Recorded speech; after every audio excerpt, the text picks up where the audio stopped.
Muito bem, a gente chega no final do capítulo 5 de Lucas. E eu gosto sempre de fazer uma recapitulação do propósito do Evangelho. Alguns já estão até brincando, né? Eles olham para mim assim e falam, e começa a recitar o versículo de Lucas 1:4. Eu vou pedir para colocar Lucas 1:4 na projeção, para que nós lembremos. O Evangelho de Lucas, ele foi escrito para esta razão, com este objetivo. Então vamos ler juntos. O objetivo é que para que tenhas plena certeza das verdades em que foste instruído. Vamos ler juntos isso? Vamos lá? Para que tenhas plena certeza das verdades em que foste instruído. Então, relembrando, o Evangelho de Lucas é atribuído a esse evangelista e historiador chamado Lucas, também conhecido como um médico, que andou junto com o apóstolo Paulo. Então é bom lembrar, né? Todos os livros do Novo Testamento, eles são imbuídos de autoridade apostólica. O caso de Lucas, que não era um apóstolo propriamente, andava com o apóstolo Paulo. A gente teve, inclusive, ficou claro para nós a importância disso quando nós vemos a genealogia que Lucas apresenta, que é uma genealogia ao contrário. E até é curioso, porque as genealogias que a gente vê ao longo das Escrituras têm origem da cultura judaica, e falando do povo de Deus, a partir dos patriarcas, e vai chegando até o momento em que o texto é narrado. Mas em Lucas que não era um judeu, não era um hebreu, provavelmente era sírio, faz ao contrário. Ele vai a partir de Jesus, que era o momento que ele estava narrando, e volta até Adão. E ali a gente viu que Lucas estava querendo mostrar que Jesus é filho de Deus, no lugar daquele Adão primeiro, que era filho de Deus. Isso é importante, porque se a gente lembra da teologia do apóstolo Paulo, em Romanos 5, a gente vai perceber que Paulo nos apresenta dois Adãos.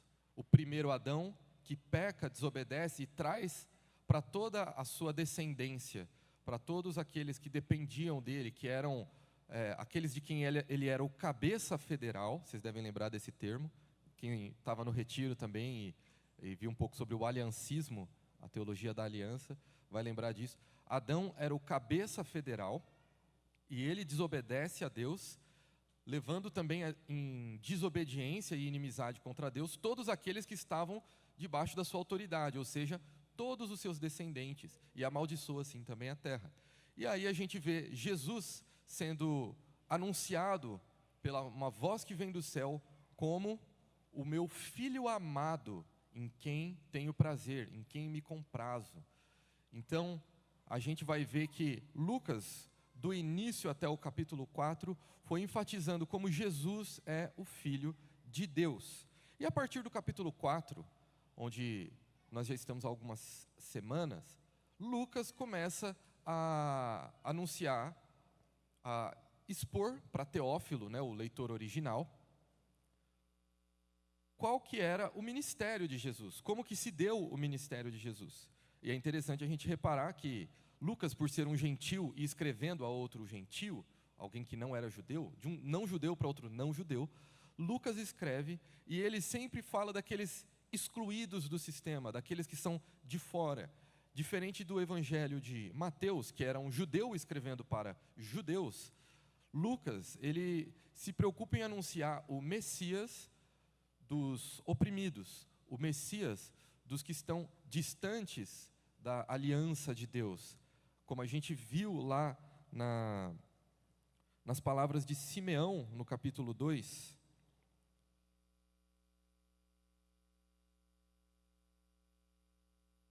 versículo 30 e 31, porque os meus olhos já viram a tua salvação, a qual preparaste diante de todos os povos. E o 32, luz para a revelação aos gentios e para a glória do teu povo de Israel. Lucas tem mostrado este Messias, o Messias que é luz para a revelação dos gentios. E curiosamente, quando ele vai falar do início do ministério de Jesus, Lucas ele faz um salto temporal, porque ele vai para um momento que não é do início do ministério, mas para relatar uma coisa que em João é resumido com: foi para os que eram seus, mas os seus não o receberam. Que é o texto que a gente vê em Lucas 4, de 16 a 29, onde a gente vê Jesus indo para a sua cidade natal. Ele vai para Nazaré, a uma sinagoga, e ele vai pregar. E ele abre lá em Lucas, no livro do profeta Isaías, que para nós está nos versículos 18 e 19, onde ele diz o seguinte, ele lê o seguinte: o Espírito do Senhor está sobre mim, pelo que me ungiu para evangelizar os pobres, enviou-me para proclamar libertação aos cativos e restauração de vista aos cegos, para pôr em liberdade os oprimidos e apregoar o ano aceitável do Senhor. A gente viu Lucas colocando esse relato, antes de anunciar, justamente Jesus fazendo isso. Jesus evangelizando os pobres, proclamando libertação aos cativos, restaurando a saúde dos doentes, ou restaurando a vista aos cegos. E aí foi o que a gente viu nas últimas aulas. Nós vimos aquela cura, a gente viu o endemoniado em Cafarnaum, que Jesus exorciza no meio da sinagoga. A gente viu a cura da sogra de Pedro, que Jesus ele repreende a febre da sogra de Pedro. A gente vê que muitas curas aconteciam e a fama de Jesus se espalhava. E tudo isso aqui aconteceu antes do que foi narrado nesse versículo da sinagoga, nesse trecho onde fala de Jesus na sinagoga de Nazaré. E aí a gente vai seguindo, a gente viu a pesca maravilhosa, onde a gente vê uma declaração de Pedro. Pedro olha ali, Lucas 5, 8. Jesus faz uma pesca milagrosa, Jesus manda que Pedro vá, jogue a rede e pegue peixes, mas Pedro já tinha trabalhado a noite toda, e Pedro fala assim: mas mestre, a gente trabalhou a noite toda, mas porque o Senhor está falando, a gente vai acatar, a gente vai obedecer. E aí a gente percebe que ele estava chamando Jesus de mestre até então, e no versículo 8, ele se joga, prostra-se aos pés de Jesus e diz: Senhor, retira-te de mim, porque sou pecador.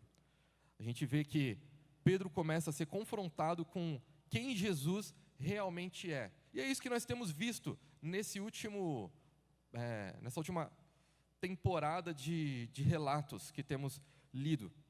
A gente tem visto ele como o Senhor. A gente viu Jesus curando o leproso, que tem aquela coisa peculiar que vimos na última aula.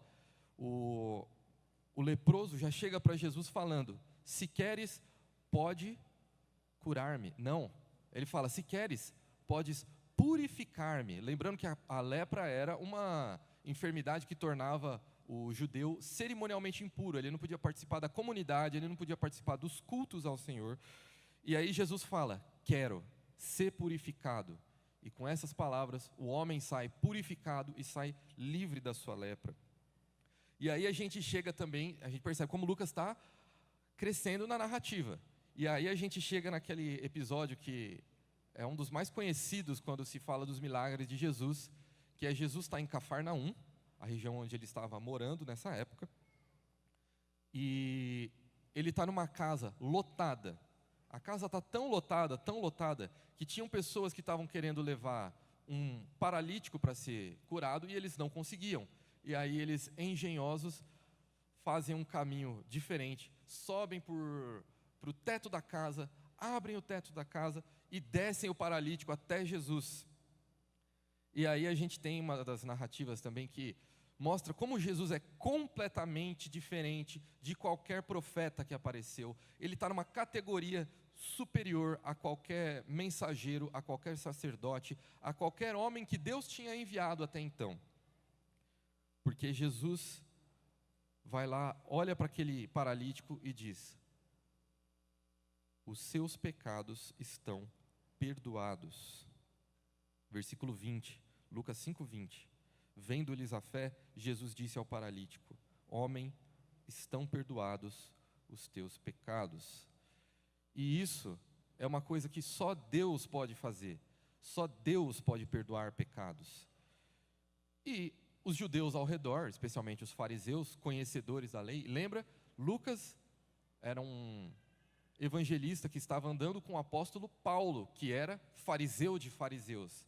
Então a gente consegue ir ganhando um pouquinho mais a profundidade de como esses relatos dos conflitos entre Jesus e os fariseus vão se aprofundando, vão ficando mais dramáticos. Se você imaginar que era Paulo, que era um desses grandes fariseus, perseguidor da igreja, estava orientando, estava pastoreando Lucas, de maneira que Lucas, quando vai falar do seu evangelho, ele vai mostrar como que Jesus lidava com estes tais doutores da lei, como os fariseus. E os fariseus, indignados, vendo tudo aquilo, ficam falando, mas quem é esse que comete blasfêmia? Porque só Deus pode perdoar pecados. E aí Jesus, ele não fala, é verdade, é só Deus que pode perdoar pecados. Desculpa, homem, levanta e anda. Não, não. Ele fala, o que é mais difícil de dizer? Porque falar, a gente pode falar o que quiser. E ele fala, filhos, o que é mais fácil? Falar, estão perdoados os teus pecados? Ou levanta e anda? Qual que é mais difícil de falar? E aí Jesus vai impondo a sua autoridade. Ele vai apresentando quem ele realmente é. Luz para a revelação dos gentios. Aquele que tem o Espírito do Senhor sobre ele para apregoar boas novas, para evangelizar os pobres, os oprimidos, trazer restauração. Ele vai lá e fala, para que saibais que o Filho do Homem tem autoridade para perdoar pecados, eu digo, levanta-te, toma o teu leito e vai para casa. Todos ficaram atônitos, davam glória a Deus e possuídos de temor diziam, hoje vimos prodígios. E a gente viu também que todos esses sinais, esses prodígios não eram um fim em si mesmo. Os sinais e prodígios eram para mostrar tanto para os judeus que Jesus era de fato o Cristo, como ele aqui mostra, para vocês saibam que eu sou o Filho do Homem e tenho autoridade para perdoar e para curar. A gente vê que os milagres são como placas que apontam para uma coisa mais importante, que é, de fato, ele tem o Espírito do Senhor sobre ele. Ele é o Filho de Deus, o Filho amado de Deus. E aí a gente chega num banquete, porque depois dessa cura maravilhosa, a gente viu nas últimas aulas, passadas essas coisas, versículo 27, vamos lendo na palavra de Deus. A gente vai ler agora até o versículo 39. Passadas estas coisas, saindo viu um publicano chamado Levi, assentado na coletoria, e disse-lhe, segue-me. Ele se levantou e, deixando tudo, o seguiu. Então, lhe ofereceu Levi um grande banquete em sua casa, e numerosos publicanos e outros estavam com eles à mesa. Os fariseus e seus escribas murmuravam contra os discípulos de Jesus, perguntando, por que comeis e bebeis com os publicanos e pecadores? Respondeu-lhes Jesus, os sãos não precisam de médico, e sim os doentes. Não vim chamar justos, e sim pecadores ao arrependimento. E aí a gente segue no trecho de hoje, versículo 33. Disseram-lhe eles, os discípulos de João, e bem assim os dos fariseus, frequentemente jejuam e fazem orações. Os teus, entretanto, comem e bebem. Jesus, porém, lhes disse, podeis fazer jejuar os convidados para o casamento enquanto está com eles o noivo? Dias virão, contudo, em que lhes será tirado o noivo. Naqueles dias, sim, jejuarão. Também lhes disse uma parábola.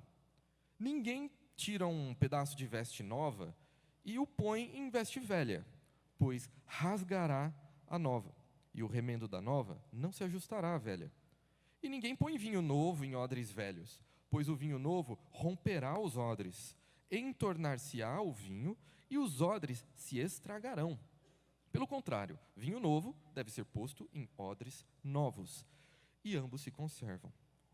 E ninguém, tendo bebido vinho velho, prefere o novo, porque diz, o velho é excelente. Esse trecho aqui dá uma confusão. Se você estudou aí nos últimos dias, deu uma lidinha nisso aqui, talvez você também tenha ficado confuso. É um tanto peculiar. Quem estava aqui na terça-feira, eu imagino que não tenham muitos, porque era uma aula extra da classe de novos membros, mas o pastor Guilherme estava relembrando o motivo pelo qual Jesus contava parábolas. Ele contava para que as pessoas ouvindo não entendessem. Então, mais uma vez, provavelmente você leu isso aqui e não entendeu. E a primeira lição que a gente pode tirar para já ir tomando nota de coisas importantes no nosso estudo bíblico. O contexto é fundamental no estudo bíblico. O contexto é fundamental no estudo bíblico. Anota isso. O contexto é fundamental no estudo bíblico. Se você perde o contexto em que a coisa está escrita, você corre o risco de detonar com o que está sendo dito. Se a gente vê o contexto em que essa parábola é contada, tudo nos indica que do versículo 29 ao 39 é o mesmo momento. É um banquete. O banquete na casa de um publicano. Lembrando, o publicano era um desses excluídos, é um desses que está de fora. Ele era visto como um rejeitado, era visto como um traidor da pátria. O publicano ele tinha que cobrar impostos dos judeus, ele era um judeu que cobrava imposto de judeus para os romanos. Então ele era tido, a gente viu na aula passada também, como que muitos deles acabavam tratando os seus próprios compatriotas. Eles agrediam, eles invadiam, batiam em mulheres, em idosas, para conseguir os seus impostos, conseguir dinheiro, e muitas vezes extorquindo até para si, mais do que o próprio Império Romano pedia.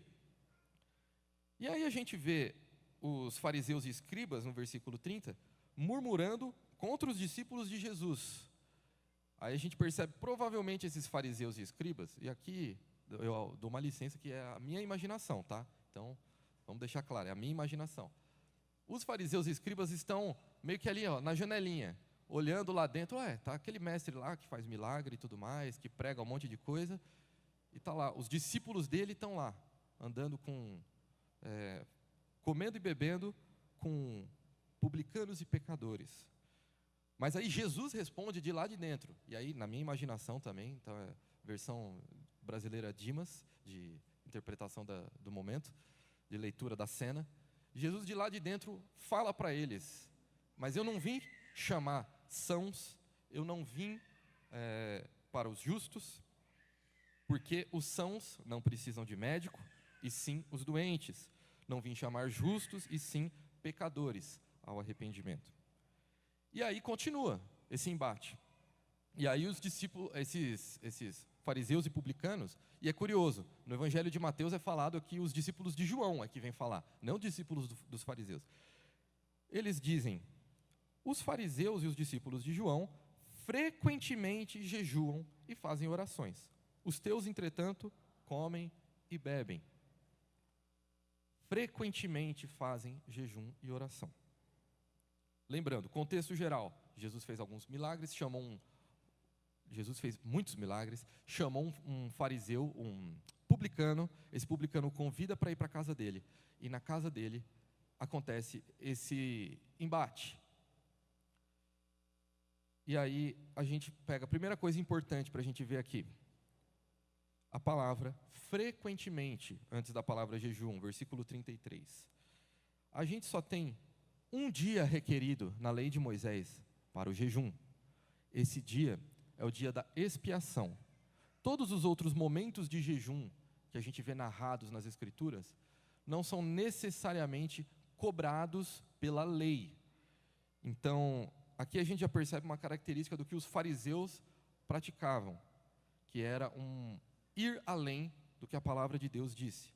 Então, um exemplo que costuma ser dado é que os fariseus, eles entendiam, já que é para descansar no dia do Senhor, no dia do descanso, então, se você andar determinada distância, você está dentro do descanso. Se você passar dessa distância, você já não está mais descansando, então você está profanando o sábado do Senhor. Se você carregar determinado peso, tudo bem. Se você carregar peso demais, você está profanando o sábado do Senhor.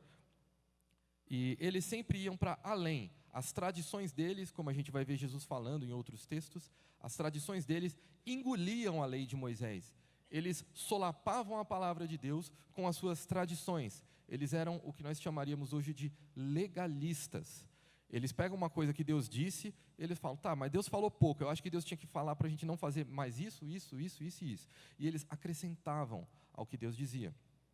Então, esse frequentemente é o que aponta o problema. Eles estão ali indagando, por que os discípulos de Jesus não ficam frequentemente jejuando? Se você lembrar da parábola do fariseu e do publicano, Jesus conta que o fariseu, na sua parábola, jejuava 2 vezes por semana. Então, ao invés de jejuar uma vez ao ano, que era o mínimo requerido na lei, ele jejuava 2 vezes por semana. Então, ele era muito jejuador e ele se gabava disso, que esse é o grande problema dele. Ele inventa uma coisa que Deus não mandou fazer, ele vai lá e pratica de alguma maneira essa coisa que Deus não mandou fazer, ele cobra dos outros isso aí que Deus não mandou ninguém fazer, e ele ainda julga que os outros não fazem aquilo que ele inventou, que diz que era que diz que Deus mandou fazer. Mas aí Jesus, ele vai mais longe ainda. O versículo 34, a gente vê que Jesus, ele devolve a pergunta deles, ou a afirmação deles, com uma pergunta que também impõe quem ele realmente é, apresenta quem ele realmente é. Ele pergunta, vocês podem fazer jejuar os convidados? Faz sentido isso? É como se ele dissesse isso. Faz sentido você chamar alguém para um casamento, você fazer essa pessoa passar fome no dia do casamento? Está lá com o noivo, é dia de festa, dia de celebração. Faz sentido você colocar alguém nessa situação para jejuar? E aí é importante lembrar, o jejum, ele é uma prática espiritual de humilhação diante de Deus. O jejum é uma prática em que você vai se privar do seu direito, da sua necessidade de alimento físico, para você se humilhar diante de Deus, passando fome, passando necessidade, para buscar mais intensamente. A gente percebe quando a gente jejua o quão dependente nós somos de Deus. E a gente vai ver que quando Deus estabelece o jejum, ele fala lá, humilhai-vos perante mim. Então, o jejum, ele é uma prática de humilhação. Ele é uma prática lícita. É importante, a gente vai ver no livro de Esther, que Esther chama o povo judeu a jejuar. A gente vai ver Davi, quando o seu filho de adultério com Batseba está morrendo, ele jejua em oração, se humilhando diante de Deus. A ideia para quando você for praticar o jejum, é importante que você se programe para isso, é que você entenda que o jejum, ele não é uma prática de dieta para você perder peso, na prática espiritual. Ele é uma prática para você se fortalecer espiritualmente, para você perceber o quão dependente você é, porque você fica algumas horas sem comer, o seu estômago começa a roncar, você percebe uma inclinação do seu humor a ficar pior, e você precisa tomar, porque não é porque você está em jejum que você tem direito a ser iracundo, a ser ríspido com os seus irmãos, e você deve então se humilhar diante de Deus, você deve buscá-lo em oração. A gente vai perceber que o jejum, ele é sempre associado a culto a Deus, a oração. O jejum, ele não é uma coisa feita por nada, então eu vou ficar jejuando, e vou seguir fazendo as minhas atividades, e vou esquecer de Deus, porque eu sou muito ocupado no meu trabalho, eu tenho muitas necessidades, muitas coisas, as crianças em casa, você tem que tomar a sua mente e levar ela diante de Deus. Aí toda vez que der aquele ronco na barriga, aquela vontade de comer, você lembra daquele motivo pelo qual você está jejuando, e vai a Deus em oração. É uma excelente ferramenta que Deus nos dá para que a gente se aproxime dEle, para que a gente intensifique o nosso relacionamento com Ele. E aí, a grande questão pela qual os discípulos de Jesus não jejuam é porque eles estão diante do noivo. Vocês viram os textos que eu estava relembrando aqui no começo da aula? Luz para os gentios, aquele que tem o Espírito do Senhor sobre ele para apregoar boas novas, o ano aceitável do Senhor. O pastor Steve Lawson, pregando esse texto, ele fala que, como se fosse Jesus falando, ele vira para os fariseus e diz, olha, a diferença entre os discípulos dos fariseus e os meus, é que os meus estão comigo, eu sou o noivo. E aqui a gente vai percebendo o que Lucas está apresentando para Teófilo, o que Lucas está apresentando para nós. Jesus, ele não é qualquer mestre, Jesus não é qualquer fariseu, Jesus não é qualquer professor que está ensinando a lei, como tinha tantos outros. Jesus é o noivo, é a pessoa mais importante. Aqueles que estão com Jesus, andando com Jesus, deveriam mais era se alegrar, deveriam comer e beber. É exatamente isso que Jesus fala. Podeis fazer jejuar os convidados para o casamento enquanto está com eles o noivo? Então a gente percebe que Jesus ele não diminui a sua autoridade diante deles, mas fala, peraí, se vocês não sabem quem eu sou, e a gente vai perceber que os fariseus não queriam reconhecer quem Jesus era, seu coração era duro, seus olhos eram cegos para ver quem Jesus era, eles não viam Jesus como noivo, eles viam Jesus como mais um mestre, que tinha acabado de fazer milagres extraordinários, que tinha acabado de falar, para que saibais que o Filho do Homem tem poder para perdoar pecados, eu digo, levanta e anda, toma o teu leito e vai para casa. Eles estão diante dessa pessoa. Os discípulos de Jesus andam com este Jesus. Esse é o teu Jesus, esse é o meu Jesus, esse é o nosso Jesus. Ele é o noivo, ele é motivo de alegria. Se você anda com Jesus, você facilmente encontra um motivo de alegria. Mas, como a gente vai ver, versículo 35. Dias virão, contudo, em que lhes será tirado o noivo, naqueles dias sim, jejuarão. Aqui Jesus está falando diretamente da sua crucificação. Aliás, diretamente não, indiretamente, de uma maneira velada, ele está falando para eles. Vai ter um momento em que os meus discípulos não estarão comigo. Esse momento que eles não estarão comigo, esse dia sim, é dia de jejuar. É dia de você se humilhar diante de Deus. Aí a gente vai chegar nas parábolas, mas antes da gente entrar nas parábolas, é importante a gente lembrar que o jejum é pertinente sim a nós que estamos na nova aliança com Cristo. A gente vai ver que o livro de Atos, que também foi escrito por Lucas, fala de momentos em que os discípulos de Jesus jejuam. Então a gente vai ver que o jejum é apropriado, por exemplo, para ordenação de diáconos e pastores, para envio de missionários, para situações em que a gente tem irmãos passando por grandes necessidades. Então, uma lição importante para a gente pegar sobre o jejum é você se preparar para o jejum. Não vai jejuar no dia que você vai receber parente em casa. Não vai jejuar no aniversário dos seus filhos, na festa de 15 anos do seu primo, da sua prima, no casamento de alguém. Isso não faz sentido, irmãos. Isso aí é coisa mais parecida com o que os fariseus faziam, que é pegar um dia que vai estar todo mundo reunido, celebrando, e aí você vai fazer uma cara de triste, você vai chegar lá, e aí as pessoas, não, mas você não vai comer? Não, irmão, eu estou de jejum. Não, é dia de festa. Dia de festa é dia de comer, dia de beber. Lembrem que a gente é orientado em Romanos 12. Alegre-se com os que se alegram. Chore com os que chorem. Tem um irmão doente, tem alguém que perdeu alguém na família e está precisando, está muito abalado por esse momento. Jejua com ele, ora com ele, chora com ele. Mas agora em dia de festa, se alegra, festeja. Não vai falar, não, irmãos, a gente tem que ficar sempre contristado pelo nosso pecado. O pecado deve te entristecer, mas a gente também tem que se lembrar que a gente foi perdoado, porque a gente recebeu o sangue do noivo. O noivo derramou o seu Espírito sobre nós. Nós temos a mente de Cristo, nós recebemos o Espírito de Deus, somos chamados cristãos pela graça e misericórdia de Deus. Então a gente tem motivos para se alegrar. É aniversário de alguém, é dia de festa. Ah, mas eu não estou muito empolgado hoje. Ora a Deus, pede ajuda. E não vai atrapalhar a alegria do seu irmão, porque você está de mau humor. Lembre-se que a nossa vida em comunidade vai exigir esse tipo de disciplina em muitos momentos. E aí a gente chega para essas parábolas, que são tanto complicadas. Também lhes disse uma parábola: ninguém tira um pedaço de veste nova e a põe em veste velha, pois rasgará a nova, e o remendo da nova não se ajustará à velha. Essa pequena parábola, aliás, essa primeira parte da parábola é uma parábola que está em duas comparações semelhantes. Jesus está apontando justamente para aquela prática dos fariseus, que era uma prática legalista, que jamais comportaria o evangelho de libertação dos oprimidos, o ano aceitável do Senhor, a graça de Deus. Os fariseus, eles queriam jejuns e mais jejuns. E aí Jesus vem e fala, mas estando comigo eles têm que celebrar.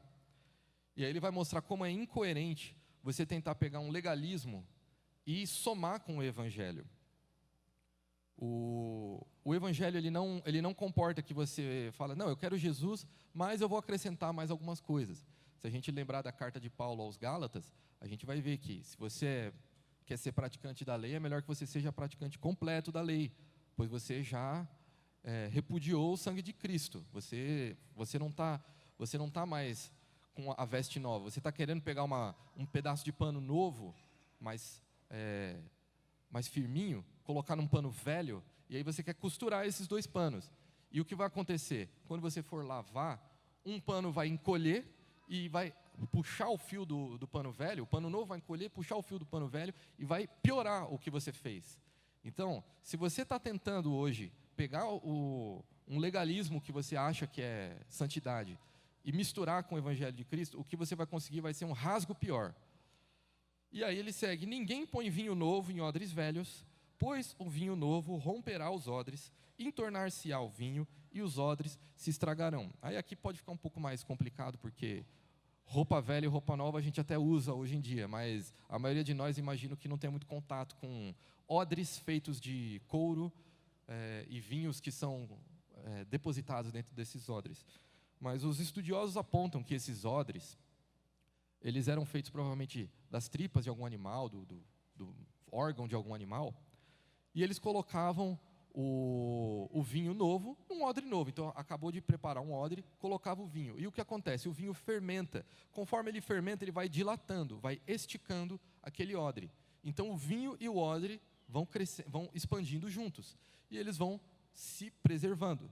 Agora, se você pega esse vinho, bebe ele todo, ou se livra desse vinho, e coloca outro vinho, um vinho novo dentro de um odre velho, o vinho novo vai querer fazer a mesma coisa, vai querer expandir, vai querer fermentar. E o que vai acontecer? Ele vai romper aquele odre velho, porque o odre já esticou tudo o que tinha para esticar. Está dando para entender o que Jesus estava apontando para eles? Você vai pegar e colocar uma coisa, é a mesma ideia do pano. Você vai colocar o meu evangelho, o ano aceitável do Senhor, dentro da sua lei farisaica, dentro das suas tradições dos homens, e você vai explodir com a vida da pessoa com a qual você vai fazer isso. E aí você não vai ter nem o vinho que você guardou lá e nem o odre que estava usando. E ele fala no versículo 38, pelo contrário, vinho novo deve ser posto em odres novos, e ambos se conservam. O Steve Lawson também, nesse trecho, ele vai falar que o termo usado para o novo aqui é um termo que indica uma categoria completamente diferente. Uma categoria completamente nova, completamente diferente. É a ideia de você precisa ser outra pessoa. Você que vivia num legalismo, você precisa nascer de novo. Aí a gente chega no versículo 39, que vem aqui, porque até aqui está tranquilo de entender essa relação, mas aí no versículo 39 a gente vê, ninguém tendo bebido o vinho velho, prefere o novo, porque diz, o velho é excelente. Aí a gente fica, mas o vinho velho não era a prática dos fariseus? O vinho novo é as boas novas? Então, como que o vinho velho é excelente? E aí aqui, a gente precisa voltar um pouquinho e lembrar daquela lição importantíssima no estudo bíblico. Se você anotou, você já sabe. Se você não anotou, eu vou repetir. O contexto é fundamental no estudo bíblico, ou para o estudo bíblico. O contexto é fundamental. Então, se a gente olha no versículo 31 e 32, se você não tiver o contexto e você lê isso aqui, respondeu-lhes Jesus, os sãos não precisam de médico, e sim os doentes. Não vim chamar justos, e sim pecadores ao arrependimento. E aí você sabe que Jesus está falando aos fariseus, você pode pegar isso aqui e falar, tá vendo? Os fariseus eram justos. Os fariseus não eram doentes, eles eram sãos. Os fariseus não eram pecadores. Jesus falou aqui, não, fariseus, eu vim para os pecadores. Vocês são justos, vocês não precisam de mim. Aí vem uma coisa importantíssima quanto ao estudo da palavra de Deus, não só no Evangelho de Lucas, mas em todas as Escrituras. você precisa entender que Deus não usa uma linguagem científica da norma da ABNT, do TCC que você fez na faculdade, ou do seu curso. Jesus não usa uma linguagem que é sempre direta e reta. Deus não fala dessa maneira. A gente tem salmos nas Escrituras, que são poesia. A gente tem histórias narrativas que têm uma certa linguagem. A gente tem leis, que é uma linguagem jurídica.